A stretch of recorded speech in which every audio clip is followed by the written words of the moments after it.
नमस्कार, जय हिंद। स्वागत है एक बार पुनः आप सभी का डेली करंट अफेयर्स के आज के इस क्लास में। दोस्तों, आज के इस क्लास में 18 जून 2025 से संबंधित करंट अफेयर्स के प्रश्नों को आप देखेंगे, जिसमें बिहार, राष्ट्रीय और अंतर्राष्ट्रीय तीनों खबरों का संकलन होगा और तमाम जानकारी हमेशा की तरह मैं आपको विस्तृत तौर पर देने वाला हूं। तो पूरे क्लासेस को आपको ध्यानपूर्वक देखना है। अगर आप बिहार में आयोजित होने वाले किसी भी एग्जाम की प्रिपरेशन में है तो ये सीरीज आपको बहुत हेल्प करेगा।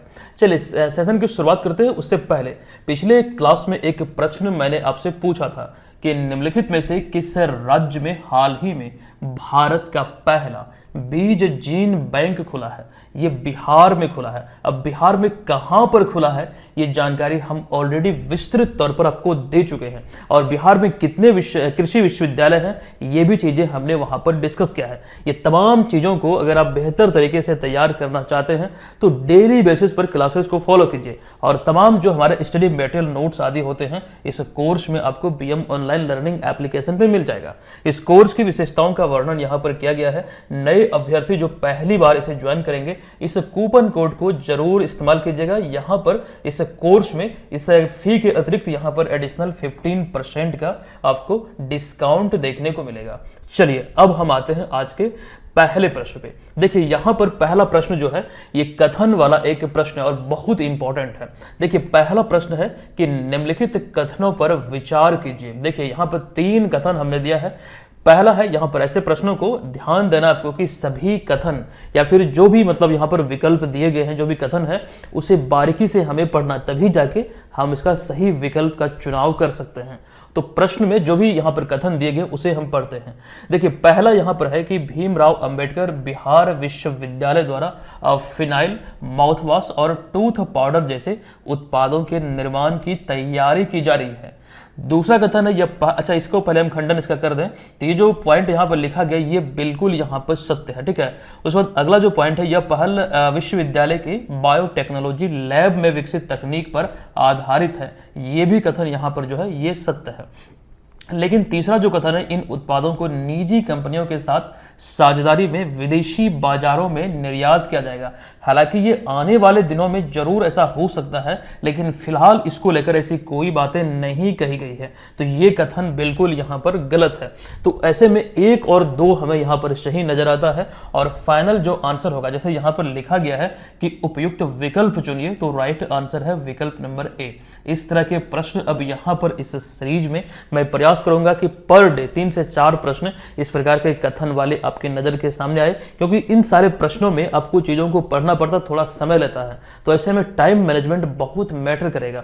तो इसी चीज को ध्यान रखते हुए, चूंकि एग्जाम में इस तरह के प्रश्न बनते हैं, वो यहाँ पर अब आपको इस सीरीज में देखने को मिलेगा। चलिए आइए इसको लेकर डिटेल में तथ्यों को हम देखते हैं, समझते हैं। चूंकि ये अभी खबरों में था, इस प्रकार से हमने ये प्रश्न आपके बीच रखा है। अब यहाँ पर देखिए, भीमराव अंबेडकर विश्वविद्यालय जो कि मुजफ्फरपुर बिहार में है, यहाँ की बायोटेक्नोलॉजी विभाग की प्रयोगशाला में तैयार किया गया फिनाइल, माउथवॉश और टूथ पाउडर अब बाजार में उतारने की ये प्रक्रिया में है। दरअसल ये सारी चीजें यहाँ पर निर्मित हो रहा है और इसी को लेकर ये बातें कही जा रही है। मतलब जो 3 प्रोडक्ट है इसे बाजार में उतारा जाएगा, और इस वजह से ये अभी खबरों का विषय है। अच्छा, ये यहाँ पर ध्यान रखेंगे, यह पहल जो है स्वदेशी उत्पादों को बढ़ावा देने, साथ साथ स्वच्छता और स्वास्थ्य से जुड़े सस्ते विकल्पों को आम जनता तक पहुंचाने के उद्देश्य की गई है। हालांकि अभी तक विदेशी निर्यात या फिर निजी साझेदारी में संबंधित कोई आधिकारिक घोषणा नहीं हुआ है। ये आप यहाँ पर ध्यान रखें, निजी साझेदारी से संबंधित कोई भी आधिकारिक घोषणा नहीं हुई है। अतः कथन 3 यहाँ पर गलत है। एक्चुअली यहाँ पर जो प्रश्न में था ये वाला, ये कथन यहाँ पर गलत है फिलहाल इस समय, लेकिन ये आने वाले दिनों में ऐसा बिल्कुल हो सकता है। तो इस चीज को ध्यान रखिएगा, और ये एग्जाम पर्पज से इंपॉर्टेंट वैसे है बहुत ज्यादा। अब यहाँ पर एक पॉइंट यह है, ऐसा पहली बार है जब किसी विश्वविद्यालय ने बिहार में इस तरह का कार्य किया है या फिर पहल किया है। तो इसी लिहाज से ये प्रश्न अपने आप में इंपॉर्टेंट है। अब यहाँ पर देखिए, बात हमने किया है भीमराव अंबेडकर विश्वविद्यालय की, तो ऐसे में कुछ जानकारी अभी हम इनसे संबंधित देने वाले हैं, ध्यान से देखिएगा। देखिए, मुजफ्फरपुर बिहार में अवस्थित इस विश्वविद्यालय की स्थापना 1960 में बिहार विश्वविद्यालय के रूप में हुई थी। जब इसकी स्थापना हुई थी 1960 में, तो बिहार विश्वविद्यालय के नाम से ये अस्तित्व में आया था, लेकिन बाद में इसका नाम को संशोधित करते हुए यानी कि नाम बदलकर बाबा साहब भीमराव अंबेडकर बिहार विश्वविद्यालय ये नाम दिया गया। ये आप ध्यान रखेंगे। अच्छा, भीमराव अंबेडकर के संदर्भ में अगर हम बिहार की दृष्टिकोण से बात करें तो कुछ चीजें यहां पर देखिए, हमने लिखा है कि डॉक्टर भीमराव अंबेडकर 1944 में पटना का दौरा किए थे और दौरा के दौरान दलितों की शिक्षा व अधिकारों पर उन्होंने जोर दिया था, जो बिहार में सामाजिक क्रांति का एक प्रकार से प्रतीक माना जाता है। परिणाम स्वरूप उनके विचारों से बिहार में दलित जागरूकता, सामाजिक न्याय आंदोलन और कई संस्थानों का नामांकन हुआ। यही परिणाम है, खास करके इनसे प्रेरित होकर यहाँ पर कई सारी सड़कों का नाम, साथ ही साथ बिहार में बड़े बड़े हॉस्टल का नाम अम्बेडकर छात्रावास सुनते होंगे, तो यहीं से ये प्रेरित है। तो ये चीजें यहाँ पर आप लोग ध्यान रखेंगे। अच्छा, एक प्रश्न भीमराव अंबेडकर से संबंधित पूछा जाता है कि इनका जन्म कहाँ हुआ था। तो मध्य प्रदेश में एक जगह है महू, यहां पर इनका जन्म हुआ था और कई सारी जानकारी हमने इनसे संबंधित आपको दिया है जो एग्जाम पर्पस से बहुत इंपॉर्टेंट है। विशेष रूप से भारतीय संविधान को लेकर जो इनकी एक अहम भूमिका उसमें रही थी, वहां से कई दफा एग्जाम में प्रश्न अराइज हुए हैं। अच्छा, बात यहां पर भारतीय संविधान की हो रही है, न्याय व्यवस्था की हो रही है, तो ऐसे में एक अहम जानकारी ये भी आपको ध्यान रखना है लेडी ऑफ जस्टिस के बारे में। अभी हाल ही में पिछले ही साल 17 अक्टूबर 2024 को सुप्रीम कोर्ट ने लेडी ऑफ जस्टिस यानी कि न्याय की देवी की नई प्रतिमा का अनावरण किया था, जो आप यहां पर तस्वीर में देख सकते हैं। अच्छा, इनसे संबंधित जो प्रमुख बातें आपको ध्यान रखना है, ये जो प्रतिमा है परंपरागत रूप से पहले वाले से बिल्कुल अलग है। इस प्रतिमा को अगर हम ध्यान से देखेंगे तो न्याय अंधा नहीं है, ये ऐसा प्रतीक देता है। मतलब यहाँ पर जो खास करके आंख पर जो काले रंग की पट्टी हुआ करते थे, अब उसे हटा दिया गया है, यानी कि ये कह रहा है, ये इंगित कर रहा है कि न्याय अंधा नहीं है। अच्छा, अगला पॉइंट है कि बायां हाथ में संविधान ने तलवार की जगह ले ली है। पहले बाएं हाथ में तलवार हुआ करता था, अब यहां पर आपको ध्यान रखना है संविधान, एक पुस्तक जो आप यहां पर देख रहे हैं, ये स्थान ले लिया है। साथ ही साथ यहां पर न्याय की देवी प्रतिमा को अगर आप देखेंगे ध्यान से तो पश्चिमी सभ्यता का लिबास में पहले था, लेकिन ये पारंपरिक जो खास करके भारतीय पोशाक है, भारतीय प्रधान है, उसमें यहाँ पर साड़ी में मतलब उसे दिखलाया गया है। तो ये चीज ध्यान रखिए। अच्छा, वर्तमान में सुप्रीम कोर्ट के 52वें मुख्य न्यायाधीश कौन बने हैं अभी रिसेंटली? तो न्यायमूर्ति भूषण रामकृष्ण गवई, ये ध्यान आप लोग रखेंगे। पटना हाईकोर्ट के 45वें मुख्य न्यायाधीश अभी हाल ही में कौन बने? तो विपुल मनुभाई पंचोली। इससे पहले कौन थे? तो आपको ध्यान रखना, इससे पहले आशुतोष कुमार जो कि कार्यवाहक खास करके न्यायाधीश के रूप में नियुक्त हुए थे, लेकिन उससे पहले जो मुख्य न्यायाधीश थे वो कृष्णन विनोद चंद्रन थे। उनकी सेवानिवृत्ति के बाद आशुतोष कुमार जो थे वो कार्यवाहक न्यायाधीश की भूमिका में थे, लेकिन फाइनली 45वें मुख्य न्यायाधीश इस समय है विपुल मनुभाई पंचोली। ये कहाँ के हैं? तो ध्यान रखना, गुजरात के हैं। चलिए आते हैं अगले प्रश्न पे। देखिए, दूसरा प्रश्न है कि हाल ही में बिहार सरकार ने किस कक्षा स्तर पर कंप्यूटर शिक्षा को अनिवार्य करने की घोषणा की है? जो कंप्यूटर का एजुकेशन है वो कक्षा 6 से लेकर 8 तक के खास करके सरकारी विद्यालय में ये अनिवार्य करने की घोषणा अभी हाल ही में बिहार सरकार द्वारा किया गया है। अच्छा, बिहार सरकार द्वारा शिक्षा को लेकर जो भी घोषणाएं होती, जो भी पहल होते हैं, उसमें हमने देखा कि रिसेंटली कई सारे प्रश्न एग्जाम में बने हैं। अभी अगर हम बात करें तो पिछली बार जो बीपीएससी तैयारी एग्जाम में पूछा गया था, मिशन दक्ष को लेकर पूछा गया था। तो ये चीजें समय के अनुरूप जो खास करके नए नए प्रश्न आते हैं, नई नई घोषणाएं होती है, उसको ध्यान आपको रखना पड़ेगा। देखिए, यहाँ पर वो सीरीज में हम सारी चीजों को आपके सामने रखते हैं, बस आपको करना क्या है कि चीजों को पढ़िए, समझिए, रिवीजन दीजिए, तैयारी स्वतः अपने आप यानी कि अपने आप ये बेहतर होती जाएगी।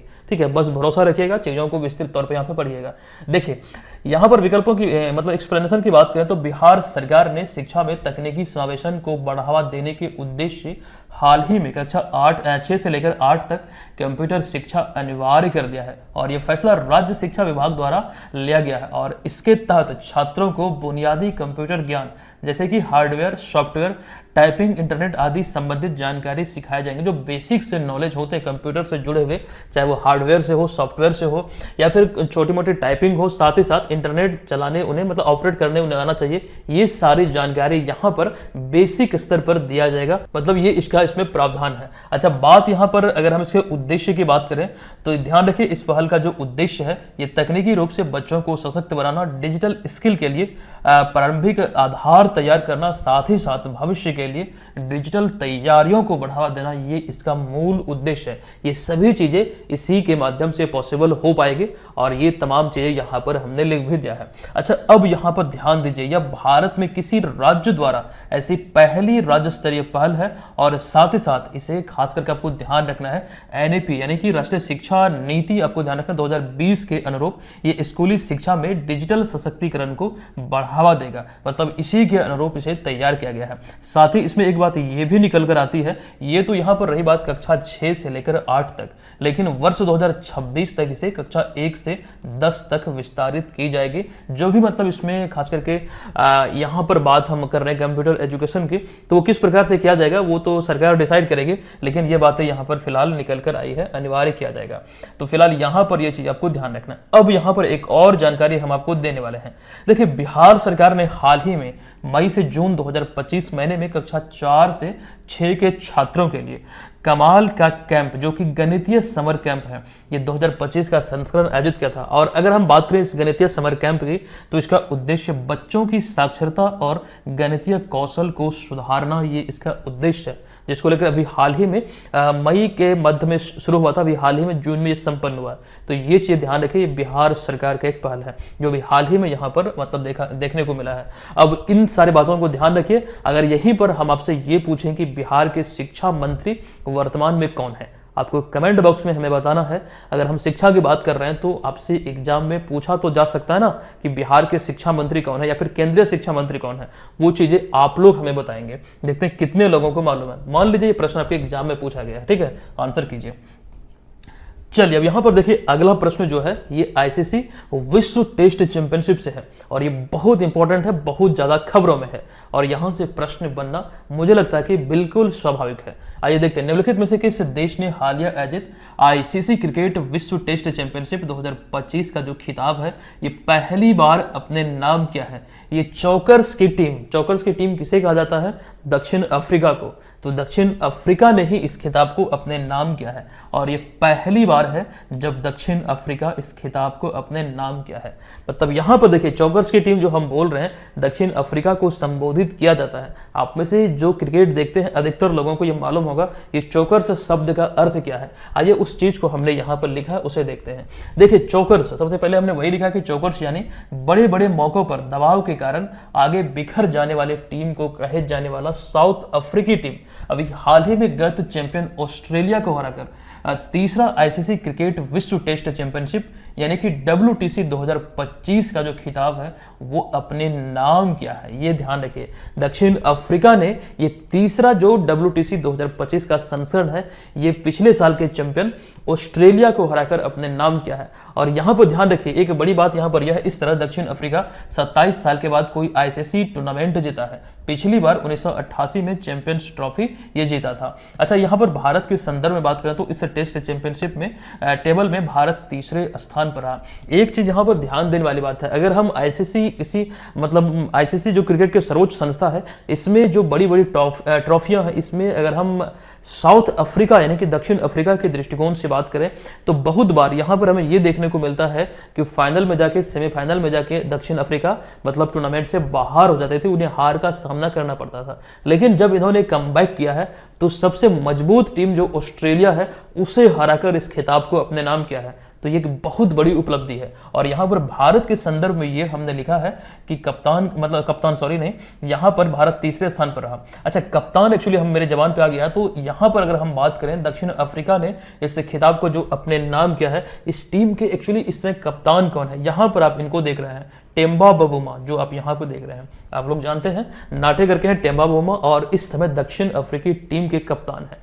अब आइए यहाँ पर जो WTC की हम बात कर रहे हैं इसको लेकर कुछ जरूरी जानकारी देख लेते हैं जो एग्जाम में पूछा जाता है या फिर पूछा जा सकता है। देखिए, आईसीसी क्रिकेट विश्व चैंपियनशिप की जो शुरुआत है ये 1 अगस्त 2019 को हुई थी। भारत इसके उद्घाटन और द्वितीय संस्करण मतलब लगातार 2 फाइनल में पहुंचा था। मतलब भारत के दृष्टिकोण से अगर हम देखें तो भारत इसके 3 संस्करण में से 2 संस्करण में फाइनल में पहुंचा, लेकिन दुर्भाग्य की बात यहां पर यह है कि खिताब पर दावा नहीं कर पाया। पहली बार 2019 में न्यूजीलैंड के हाथों हार मिले, जबकि दूसरी बार 2021 में ऑस्ट्रेलिया ने इस खिताब पर कब्जा किया।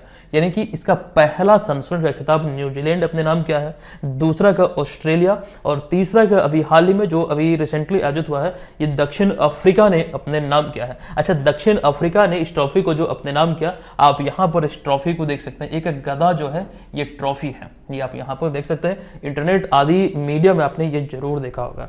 अब आगे बात यहाँ पर करें हम कुछ और जानकारी में कि मौजूदा समय में ऑस्ट्रेलियाई क्रिकेट टीम जो है ये क्रिकेट इतिहास की सबसे सफल टीम है। और मैं ऐसा इसलिए कह रहा हूं कि यहां पर इसको देखिएगा, ऑस्ट्रेलिया 5 बार वनडे विश्व कप, जो 50 ओवर वाला जो एक दिवसीय क्रिकेट विश्व कप होता है, वो 5 बार अपने नाम किया है। 2 बार चैंपियंस ट्रॉफी अपने नाम किया है और एक T20 विश्व कप, और साथ ही साथ एक वर्ल्ड टेस्ट चैंपियनशिप का खिताब जीतने वाली टीम है। और एक बात यहां पर और भी है कि ऑस्ट्रेलिया पहली ऐसी टीम है जिसने पुरुष क्रिकेट में ICC की सभी ट्रॉफी पर कब्जा किया है। तो ये लिहाज से ये तमाम बातें यहां पर ध्यान आपको रखना है। विशेषता यहां पर जो WTC 2025 की बात हो रही है ये इंपॉर्टेंट है। अच्छा, चूंकि बात यहां पर क्रिकेट की हो रही है तो रिसेंटली हमने आपको जानकारी दिया था भारत के संदर्भ में ICC हॉल ऑफ फेम के बारे में। देखिए, ICC हॉल ऑफ फेम में अभी अगर हम बात करें भारत को लेकर तो इसमें 11 खिलाड़ियों का नाम शामिल है, जिसमें 9 पुरुष क्रिकेटर हैं और 2 जो है महिला क्रिकेटर हैं। अभी रिसेंटली इसमें 2025 में आपको ध्यान रखना महेंद्र सिंह धोनी इसमें शामिल हुए हैं। बहुत इंपॉर्टेंट है, महेंद्र सिंह धोनी की ही कप्तानी में वर्ष 2000, ध्यान रखिएगा, वर्ष 2000 भारत ने एक दिवसीय क्रिकेट विश्व कप का खिताब जीता था। इससे पहले 1983 में कपिल देव की नेतृत्व में उनकी कप्तानी में। अच्छा, 2025 में महेंद्र सिंह धोनी को मतलब यहां पर इसमें शामिल किया गया है। लेकिन महिला वर्ग में देखें, पिछले साल 2024 में नीतू डेविड इसमें शामिल हुई थी। और ये महिला क्रिकेटर के दृष्टिकोण से देखें, एक्चुअली भारतीय महिला क्रिकेटर के दृष्टिकोण से ये दूसरी महिला क्रिकेटर, इससे पहले 2023 में डायना एडोल्जी, जिन्हें आप यहाँ पर दोनों का तस्वीर देख सकते हैं। यह है नीतू डेविड, यह है डायना एडोल्जी। तो ये चीजें यहां पर आपको ध्यान रखना है। चलिए आते हैं यहां पर हम अगले प्रश्न पे। देखिए, उससे पहले अगर आप घर बैठे बिहार में आयोजित होने वाले आगामी 71वीं BPSC एग्जाम की प्रिपरेशन में लगे हैं तो एप्लीकेशन पे टेस्ट सीरीज की शुरुआत हो चुकी है। अगला जो टेस्ट पेपर है ये आज आपको मिलने वाला है 9 बजे शाम को, निर्धारित समय पर। जो लोग इस कोर्स को ज्वाइन किए हुए हैं निर्धारित समय पे, यहां पर आपको ध्यान रखना है कि 9 बजे आज प्रैक्टिस पेपर 10 मिलेगा आपको और समय के अकॉर्डिंग इसमें पार्टिसिपेट करना है। अच्छा, जो लोग अभी रिसेंटली ज्वाइन किए हैं, जो भी आपका टेस्ट छूटा हुआ है, तो बिल्कुल घबराने की जरूरत नहीं है। आप वो सारे टेस्ट में अभी भी अटेम्प्ट कर सकते हैं। जो अभी भी ज्वाइन करेंगे आपको पिछला सारा टेस्ट मिल जाएगा। इसे ज्वाइन करने के लिए आपको एप्लीकेशन से मतलब प्ले स्टोर से BM online learning application download करना है, पेड कोर्स में जाके इसको परचेज करना है। अच्छा, ध्यान रखेंगे जो पहली बार एप्लीकेशन को डाउनलोड कीजिएगा ये कूपन कोड आप लोग जरूर अप्लाई कीजिएगा। महज 299 रुपये में टेस्ट सीरीज आपको मिल जाएंगे। BPSC प्रीलिम्स के लिए तमाम स्टडी मटेरियल आपको मिल जाएंगे, प्रीवियस ईयर पेपर मिलेंगे, करंट अफेयर्स का जो हमारा अलग से क्लास चलता है वो भी कोर्स आपको इसी में मिल जाएगा। संपूर्ण प्रिपरेशन यहाँ पर आपकी होगी BPSC प्रीलिम्स के। तो ये चीज आपको ध्यान यहाँ पर रखना है। इस कोर्स को जरूर आप लोग ले लीजिएगा। ये हेल्पलाइन नंबर है, कोई जानकारी चाहिए तो बेझिझक हमें कॉल कीजिएगा, अन्यथा कॉल अगर रिसीव ना हो या फिर ना लगे तो व्हाट्सएप पे संपर्क कीजिएगा। चलिए, चौथा प्रश्न है कि भारत ने निम्नलिखित में से किस शहर को हाल ही में, ध्यान दीजिए, भारत ने निम्नलिखित में से किस शहर को हाल ही में यूनेस्को की क्रिएटिव सिटी ऑफ गैस्ट्रोनॉमी के लिए नामांकित किया है। अभी देखिए, ध्यान दीजिए, मान्यता नहीं मिली है बल्कि नामित किया गया भारत की तरफ से। हालांकि मान्यता मिल भी सकती है, उस चीज को हम लोग बाद में देखेंगे जब ये खबरों में आएगी दोबारा से। फिलहाल अभी अगर हम बात करें जो नामांकित किया गया है ये उत्तर प्रदेश की जो राजधानी शहर है लखनऊ। विकल्प नंबर ए यहां पर इस प्रश्न का राइट आंसर होगा। ध्यान दीजिए कि भारत ने हाल ही में उत्तर प्रदेश की राजधानी लखनऊ शहर को यूनेस्को की क्रिएटिव सिटी ऑफ गैस्ट्रोनॉमी में नामांकित किया है। और यूनेस्को की क्रिएटिव सिटी नेटवर्क की जो स्थापना है ये वर्ष 2004 में की गई थी। यहाँ पर भारतीय शहर को लेकर, इससे खास करके नेटवर्क को लेकर यहाँ पर हमने जानकारी आपके बीच रखा है। वो चीज यहाँ पर भी आप देख सकते हैं कि भारतीय शहर जो यूनेस्को की क्रिएटिव सिटी नेटवर्क में शामिल है वो यहाँ पर हमने लिखा इन शहरों में जयपुर, और किस कैटेगरी में, तो शिल्प और लोक कला में, वाराणसी संगीत के लिए, और कब हुआ शामिल, तो यहाँ पर इस डेट मतलब डेट टेबल की ईस्वी भी दिया गया है। चेन्नई संगीत में, और फिर मुंबई, फिर हैदराबाद, श्रीनगर, ग्वालियर अभी हाल ही में म्यूजिक के लिए, ये खास करके आपको ध्यान रखना 2023 में, और कोझिकोड को भी साहित्य के लिए 2023 में इसमें शामिल किया गया था। तो सिटी ऑफ लिटरेचर के रूप में कोझिकोड रिसेंटली इसमें शामिल हुआ है। तो ये चीजें यहाँ पर ध्यान आपको रखना है। यूनेस्को की जो खास करके क्रिएटिव सिटीज नेटवर्क है ये इंपॉर्टेंट हो जाती है। चलिए आते हैं यहाँ पर हम अगले प्रश्न पे। ध्यान रखिए तमाम चीजें जो खास करके यहाँ पर आप देख रहे हैं, पढ़ रहे हैं, ये सभी पीडीएफ को आप एप्लीकेशन के माध्यम से प्राप्त कर पाएंगे। करंट अफेयर्स के कोर्स से या फिर बीपीएससी वाले कोर्स से जरूर डाउनलोड कीजिएगा। चलिए पांचवा प्रश्न है कि हाल ही में 14 जून 2025 को निम्नलिखित में से कहां योग कनेक्ट 2025 नामक हाइब्रिड वैश्विक शिखर सम्मेलन का आयोजन किया गया। तो ये अभी हाल ही में नई दिल्ली में आयोजित हुआ है। अतः विकल्प नंबर बी इस प्रश्न का राइट आंसर होगा। आइए यहाँ पर हम इसको लेकर डिटेल में तथ्यों को देखते हैं। आयुष मंत्रालय द्वारा, आपसे पूछा जा सकता है किस मंत्रालय द्वारा, तो आयुष मंत्रालय द्वारा 14 जून 2025 को नई दिल्ली स्थित विज्ञान भवन में योग कनेक्ट 2025 नामक अंतर्राष्ट्रीय सम्मेलन आयोजित किया गया। अच्छा, इस सम्मेलन में अंतर्राष्ट्रीय योग दिवस से पहले, जो कि एक अहम कार्यक्रम है, ये आपको ध्यान रखना है। यहाँ पर इसका उद्देश्य क्या है, दुनिया भर में इससे जुड़े सभी लोगों को या फिर संस्थाओं को एक मंच पर लाना है। दरअसल 21 जून को विश्व योग दिवस मनाया जाना है, और इसी को लेकर खास करके यहाँ पर जो भी इनसे जुड़े हुए लोग हैं, जो भी संस्था है, उनको एक मंच पर लाना और यहाँ पर विस्तृत खास करके विभिन्न विषयों पर चर्चा करना, इसको लेकर ये खास करके संचालित हुआ है। अच्छा, इस सम्मेलन में केंद्रीय योग एवं प्राकृतिक चिकित्सा अनुसंधान परिषद द्वारा तैयार पिछले 10 वर्षों में हुए योग प्रभाव को समझने और आगे की दिशा तय करने के लिए योग प्रभाव रिपोर्ट का विमोचन किया गया। यही एक्चुअली अभी हम आपको बतला रहे थे, यहाँ पर इन सारे विषयों पर चर्चा हुआ। तो ये विशेषता आपको ध्यान रखना ही रखना है। लेकिन अगर बात यहाँ पर योगा की हो रही है तो आपको ध्यान रखना, इस वर्ष 2025 में 21 जून को 11वां योग दिवस मनाया जाएगा। अच्छा, इसकी शुरुआत कैसे हुई थी, ये भी अपने आप में एक प्रश्न है। यहाँ पर देखिए कि दरअसल प्रधानमंत्री नरेंद्र मोदी के प्रस्ताव को, ये प्रधानमंत्री नरेंद्र मोदी या फिर भारत सरकार का ही प्रस्ताव था, जिसको संयुक्त राष्ट्र महासभा द्वारा वर्ष 2014 में स्वीकारने के बाद 2015 में पहली बार विश्व योग दिवस मनाया गया था। और संयुक्त राष्ट्र महासभा के मतलब जो खास करके ये स्वीकारा गया था, वहां पर आपको ध्यान रखना है कुल 175 देशों ने इसका समर्थन किया था। तो इसीलिए यहां पर लिखा गया है स्वीकारने के बाद कुल 175 देशों से मतलब समर्थन मिला था। अच्छा, अंतर्राष्ट्रीय योग दिवस 2025 की अगर हम थीम की बात करें तो एक पृथ्वी एक स्वास्थ्य के लिए योग, यानी कि yoga for one earth one health, ये 2025 का विश्व योग दिवस का जो इसका 11वां संस्करण है, इसका निर्धारित थीम है। ये यहाँ पर आप लोग ध्यान रखेंगे।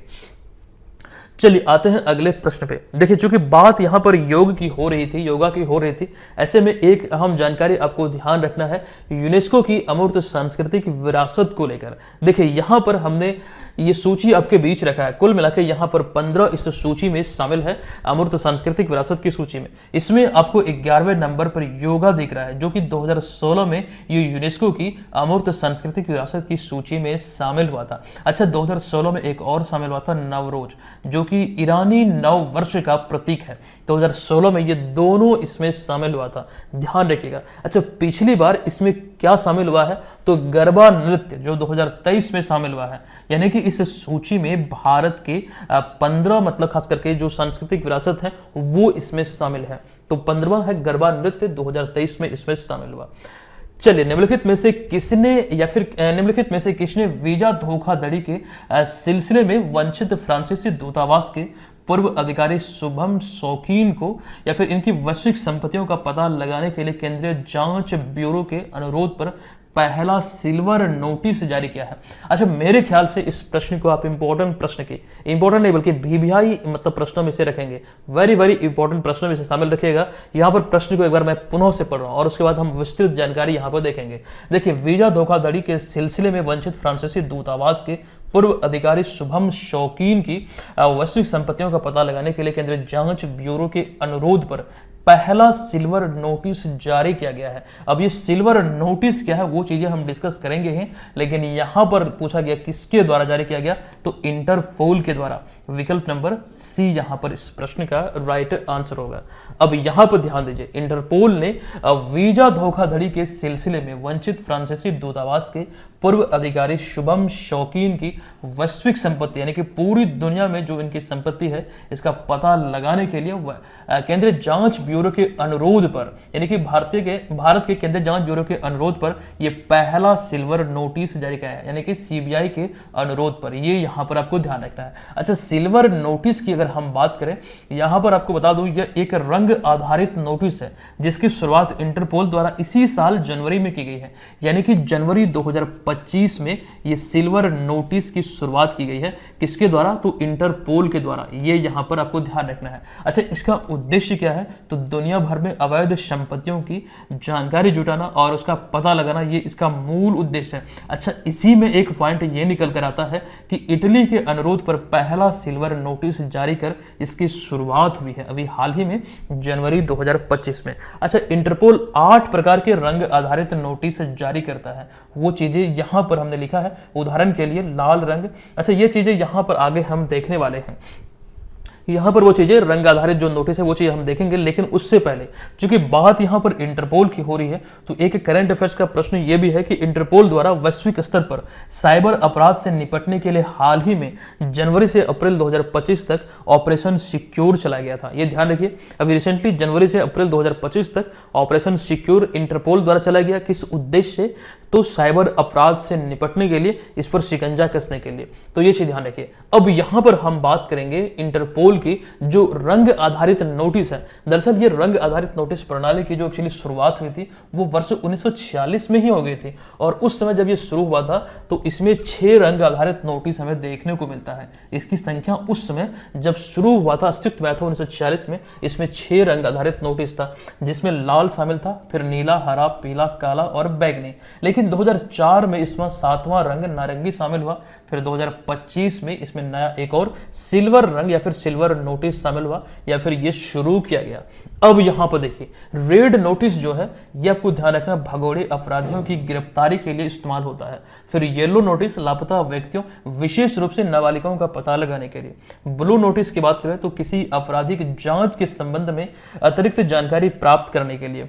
ये तीनों यहां पर विशेष रूप से इंपॉर्टेंट है। फिर उसके बाद ब्लैक नोटिस की बात करें तो अज्ञात शवों की पहचान के लिए। फिर ग्रीन नोटिस की अगर हम बात करें तो किसी व्यक्ति की आपराधिक गतिविधियों के बारे में चेतावनी देने के लिए। फिर ऑरेंज नोटिस की बात करें तो सार्वजनिक सुरक्षा के लिए खतरों की चेतावनी देने के लिए।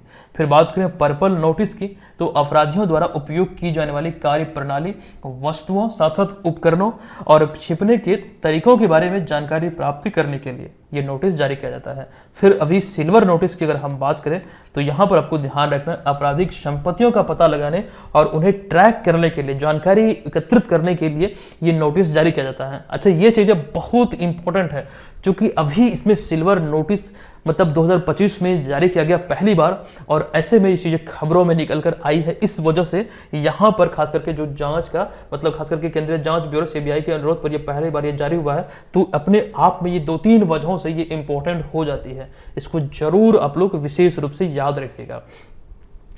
चलिए, अगला प्रश्न है कि हालिया लिखित कश्मीर विद्रोह, ये एक पुस्तक है कश्मीर विद्रोह राज्य प्रतिक्रिया का पुनर्निर्माण 1989-90 का पुनरीक्षण नामक किताब के जो लेखक है या फिर लेखिका है कौन है। इस पुस्तक को शॉर्ट में आप ये भी पढ़ सकते हैं कश्मीर विद्रोह यानी कि कश्मीर इंसर्जेंसी। इस पुस्तक की लेखिका या फिर लेखक निम्नलिखित में से कौन है, इस प्रकार से भी मतलब शॉर्ट में ये ध्यान रख सकते हैं। देखिए, योगिंदर कंधारी, विकल्प नंबर बी यहाँ पर इस प्रश्न का राइट आंसर यहाँ पर इस प्रश्न का हो जाएगा।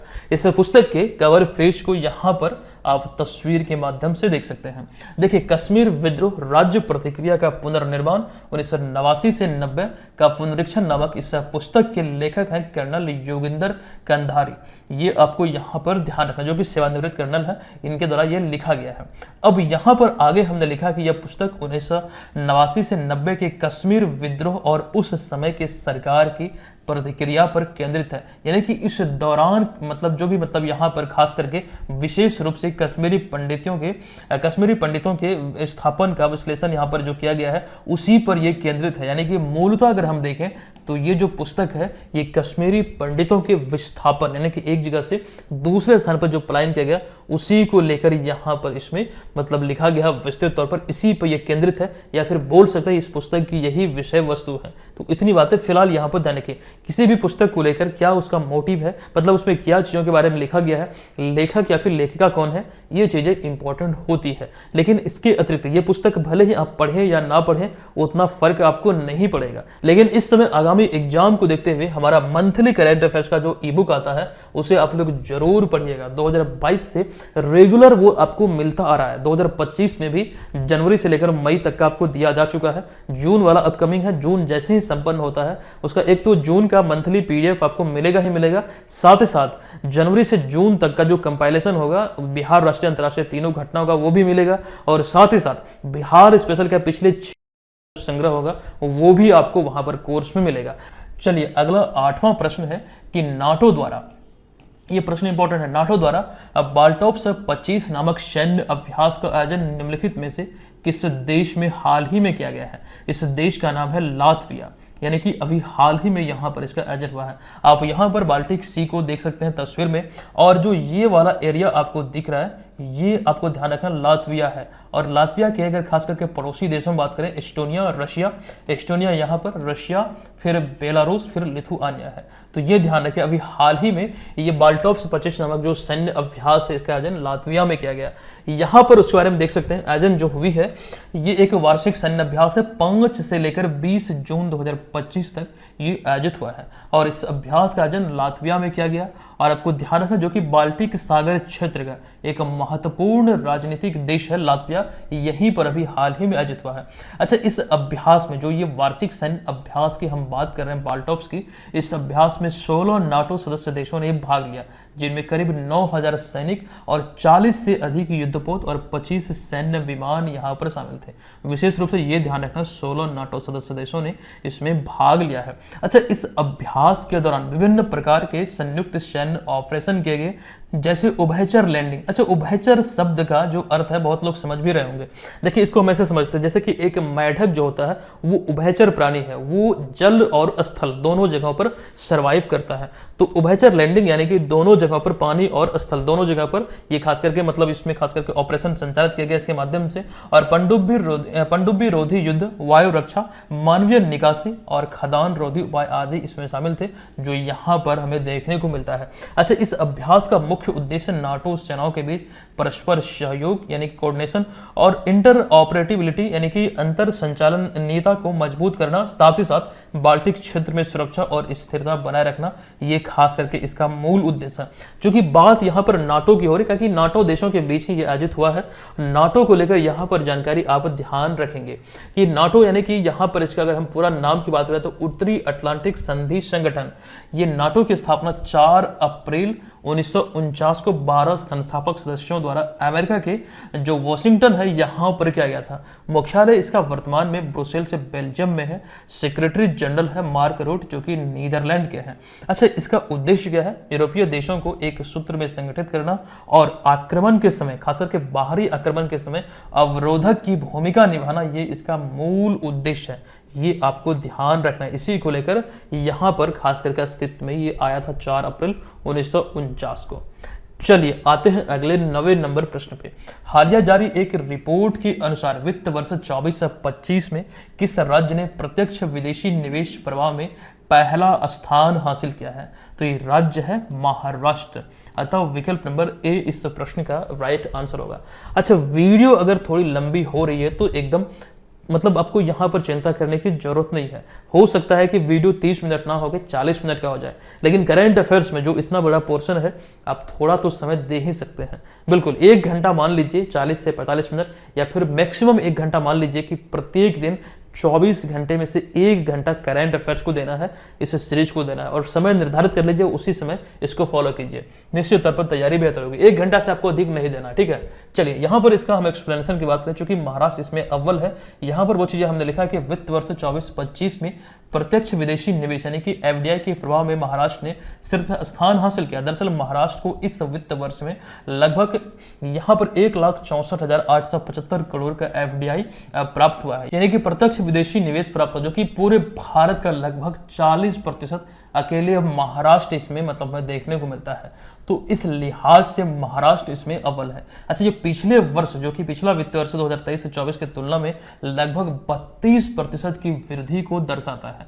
तो महाराष्ट्र इस मामले में एफडीआई के मामले में शीर्ष पर है। हालांकि उसके बाद यानी कि महाराष्ट्र के बाद आपको ध्यान रखना है कर्नाटक दूसरे स्थान पर, फिर गुजरात इसमें तीसरे स्थान पर है, यानी कि उसके बाद कर्नाटक और गुजरात का नाम आता है। अच्छा, बिहार के संदर्भ में अगर हम बात यहाँ पर इस टॉपिक की करें, एफडीआई की करें, तो यहाँ पर ध्यान दीजिएगा, जबकि रिपोर्ट के अनुसार बिहार को कुल 7,397.5 मिलियन लगभग 739.7 करोड़ का प्रत्यक्ष विदेशी निवेश प्राप्त हुआ है, जो कि पूरे देश का केवल महज 0.26% का हिस्सा है, यानी कि 1% भी कवर नहीं करता है।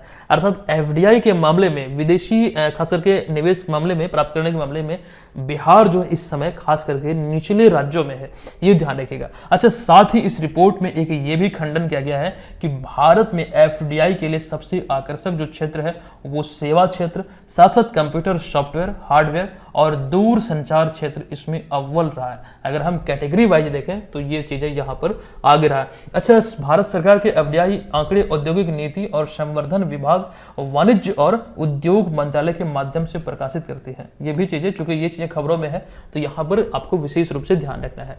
चलिए, हालिया घोषणा के अनुसार वर्ष 2028 में चौथे संयुक्त राष्ट्र महासागर सम्मेलन की जो मेजबानी है ये दक्षिण कोरिया और किस देश द्वारा किया जाएगा? देखिए, राइट आंसर है विकल्प नंबर सी, यानी कि चिली द्वारा ये किया जाएगा। अच्छा, कई जगहों पर चीन दिखेगा, चीन नहीं, ये राइट आंसर होगा चिली। ठीक है, अब यहां पर समझिएगा कि संयुक्त राष्ट्र महासागर सम्मेलन यानी कि यूनाइटेड नेशन ओशन कॉन्फ्रेंस, ये समुद्री पर्यावरण की रक्षा, सतत उपयोग और वैश्विक समुद्री सहयोग को बढ़ावा देने के उद्देश्य से आयोजित एक उच्च स्तरीय अंतर्राष्ट्रीय सम्मेलन है। और अभी आपको ध्यान रखना है कि अब तक इस सम्मेलन का 3 मतलब खास करके आयोजन हो चुका है। यहां पर वो लिखा गया, अब तक इसके 3 सम्मेलन हुए हैं। पहला 2017 में न्यूयॉर्क अमेरिका में, दूसरा 2022 में लिस्बन पुर्तगाल में, तीसरा 2025 में फ्रांस और कोस्टा रिका द्वारा संयुक्त मेजबानी में यह आयोजित होता है। ये 3 जगह पर मतलब 3 संस्करण इसका अब तक आयोजित हो चुका है। अच्छा, अब इसका जो 4th एडिशन है, जो चौथा सम्मेलन है, ये 2028 में आयोजित होगा, जिसकी मेजबानी दक्षिण कोरिया और चिली द्वारा संयुक्त रूप से किया जाएगा। यही एक्चुअली प्रश्न में अभी पूछा हमने। अच्छा, अब यहां से संबंधित कुछ पॉइंट निकल कर आते हैं। यह पहला मौका होगा जब एशिया, खास करके एशियाई देशों में दक्षिण कोरिया और दक्षिण अमेरिका, जो कि आपको ध्यान रखना दक्षिण अमेरिकी देशों में चिली, और ये पहला मौका होगा जब एशिया और खास करके यहाँ पर अमेरिकी देश मिलकर खास करके संयुक्त राष्ट्र महासागर सम्मेलन की मेजबानी करेगा। दक्षिण अमेरिकी देश, ये एशिया और दक्षिण अमेरिकी देश मिलकर पहली मौका है ऐसा जब इसकी मेजबानी करेगा, तो इस लिहाज से ये पॉइंट इंपॉर्टेंट है। अच्छा, इस सम्मेलन में समुद्री प्रदूषण, जलवायु परिवर्तन, सतत मछली पालन और साथ ही साथ महासागरों की रक्षा जैसे विभिन्न मुद्दों पर वैश्विक सहमति बनाई जाएगी। इस पर विस्तृत तौर पर चर्चाएं होंगी। कब? तो 2028 में दक्षिण कोरिया और साथ ही साथ चिली की मेजबानी में। तो ये यहां पर आपको ध्यान रखना है। चलिए, अब आते हैं यहां पर हम अगले प्रश्न पे। हमारा अगला होगा 11 नंबर प्रश्न। देखिए, ये भी कथन वाला प्रश्न है कि डाक विभाग द्वारा पूरे भारत में हाल ही में ज्ञान पोस्ट पहल शुरू की गई है। नीचे कथन व कारण दिया गया है, सही विकल्प का चुनाव करें। पहले हम कथन को पढ़ते हैं। देखिए, कथन व कारण दिया गया है, इसमें हमें सही विकल्प का यहाँ पर लिखा गया, सही विकल्प का चुनाव करें। देखिए, कथन जो है ए को इंगित करता है, यहाँ पर कथन ए, हम यहाँ पर से पढ़ते हैं, ज्ञान पोस्ट सेवा जो है ये भारत सरकार द्वारा शैक्षिक, सांस्कृतिक, धार्मिक और सामाजिक पुस्तकों की सस्ती डिलीवरी के लिए शुरू की गई है। ठीक है, कथन ये हमने पढ़ लिया। अब यहाँ पर हम कारण को पढ़ते हैं। ठीक है, कारण आर। देखिए, इस सेवा के अंतर्गत 300 ग्राम तक का जो किताबें हैं वो 20 रुपये में, और 5 किलोग्राम तक का जो किताब है वो 100 रुपये में देश के किसी भी कोने में भेजा जा सकता है या फिर भेजी जा सकती है। ठीक है, ये कथन रहा, ये कारण रहा। अब यहाँ पर देखिएगा, इसका अगर हम विकल्पों की देखें, मतलब विकल्पों को हम देखें, तो यहाँ पर हमें ये वाला विकल्प सही नजर आता है, विकल्प नंबर ए, क्योंकि ए और आर दोनों जो कथन यहाँ पर कथन और जो कारण जो दिए गए हैं दोनों सही है। क्योंकि अभी हाल ही में भारत सरकार या फिर भारतीय डाक विभाग के द्वारा इस सेवा की शुरुआत हुई है, और यहाँ पर हमें ये देखने को मिलता है कि यहाँ पर 300 ग्राम तक का जो किताब है वो 20 रुपये में, और 5 किलोग्राम तक की जो किताब है वो 100 रुपये में देश के किसी भी कोने में भेजा जा सकता है। अतः यहाँ पर आर और ए, यानी कि ए और आर दोनों सही है, तथा आर जो है ये ए की सही व्याख्या करता है। तो ये वाला कथन, मतलब ये वाला जो विकल्प में, मतलब प्रश्न में देखें तो विकल्प नंबर ए यहाँ पर इस प्रश्न का राइट आंसर है। देखिए कथन ए सही है, क्योंकि ज्ञान पोस्ट जो है ये भारत सरकार डाक विभाग की एक नई पहल है जो हाल ही में शुरू हुई है, जो हाल ही में सस्ती डाक सेवा के माध्यम से देश भर में पुस्तकों की पहुंच बढ़ाने हेतु शुरू की गई है अभी हाल ही में। जबकि कारण आर की बात करें तो यह भी सही है, क्योंकि यह सेवा दरें 20 रुपया जो कि 300 ग्राम तक की पुस्तकों और 100 रुपया 5 किलोग्राम तक के लिए निर्धारित करती है। तो ये इसका खंडन करता है खास करके ए का। तो यहाँ पर ये दोनों सही है। अब यहाँ पर ये समझिएगा, यह केवल पंजीकृत प्रकाशकों, शैक्षिक संस्थाओं और धार्मिक संगठन और एनजीओ को उपलब्ध कराई जा रही है या फिर जाएगी, और ये आम जनता के लिए नहीं है, जो सेवा अभी हाल ही में डाक विभाग ने शुरू किया है। तो ये चीज समझिएगा। दरअसल इसके माध्यम से सरकार शैक्षिक संस्थाओं की सुलभता और समानता को बढ़ावा देना चाहती है, ताकि दूर दराज के क्षेत्रों में खास करके जहां पर पुस्तकें नहीं पहुंच पाती वहां पर इसके माध्यम से आसानी से पहुंच पाएगी। तो ये चीजों को लेकर ही खास करके शुरुआत में भी है। अच्छा, बात हुई भारतीय डाक की, तो लॉर्ड डलहौजी के कार्यकाल में, जो इनका कार्यकाल यहाँ पर है वायसराय के रूप में 1848 से लेकर 1856, ये भारत में आधुनिक डाक व्यवस्था की नींव रखी गई थी इनके कार्यकाल में। लेकिन 1854 में ये खास करके स्थापना हुई थी, इन्हीं के कार्यकाल में हुई थी, आपको ध्यान रखना। 1854 में ये औपचारिक स्थापना हुई थी, ये आपको ध्यान रखना है। और इसी वर्ष पहली बार भारत में डाक टिकट जारी किया गया, जिन्हें स्किंदे या फिर शिंदे डॉक कहा गया, ये यहाँ पर आपको ध्यान रखना है। और यह एशिया का पहला डाक टिकट था, ये आप ध्यान रखेंगे, यहाँ पर आप इसे देख सकते हैं। चलिए, अच्छा, इन्हीं के कार्यकाल में, लॉर्ड डलहौजी की जो बात हो रही, इन्हीं के कार्यकाल में भारत में 1853 में पहली बार ट्रेन चली थी मुंबई से थाने के बीच। तो ये चीजें यहाँ पर समझना है, ध्यान रखना है। अगला प्रश्न है कि सांस्कृतिक योगदान के लिए निम्नलिखित में से किन्हें अभी हाल ही में 6 जून 2025 को मुंबई में रूस का दोस्तोवस्की स्टार पुरस्कार से सम्मानित किया गया। किन्हें सम्मानित किया गया है? तस्वीर में आप देख रहे हैं कौन है ये शख्स, तो इनका नाम है जावेद अख्तर है। आप लोग जानते होंगे, बहुत प्रसिद्ध हस्ती है, जावेद अख्तर जी को अभी हाल ही में सम्मानित किया गया। तो आज के इस क्लास में इतनी महत्वपूर्ण जानकारी थी जो आपके बीच हमने इतना विस्तार में रखा है। मुझे नहीं लगता कि इतनी जानकारी पूरी विस्तृत तौर पर आपको और कहीं बिहार के एग्जाम को लेकर मिलती होगी। पूरी निरंतरता के साथ, पूरी शिद्दत के साथ हमें जरूर फॉलो कीजिएगा, निश्चित तौर पर तैयारी यहाँ से बेहतर होगी।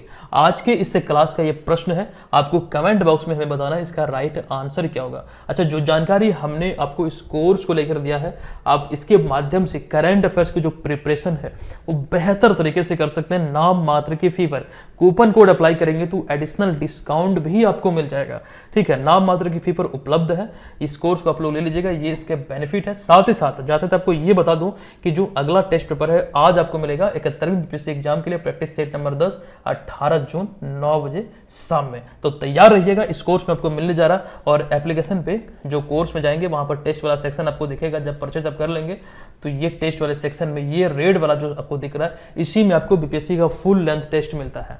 तो जितने भी लोग इसे ज्वाइन किए हुए हैं, समय पे टेस्ट में पार्टिसिपेट कीजिए। जो भी टेस्ट आपका छूट चुका है समय के अकॉर्डिंग उसे भी देना है। ठीक है, तभी जाके तैयारी बेहतर होगी और आप अपना खुद का मूल्यांकन कर पाएंगे कि स्तर क्या है आपकी प्रिपरेशन का। ठीक है, कोई भी जानकारी इस कोर्स से संबंधित चाहिए, हमें इस हेल्पलाइन नंबर पर कॉल कीजिएगा। हम आपसे अब मिलते हैं नेक्स्ट वीडियो में, तब तक के लिए धन्यवाद। जय हिंद।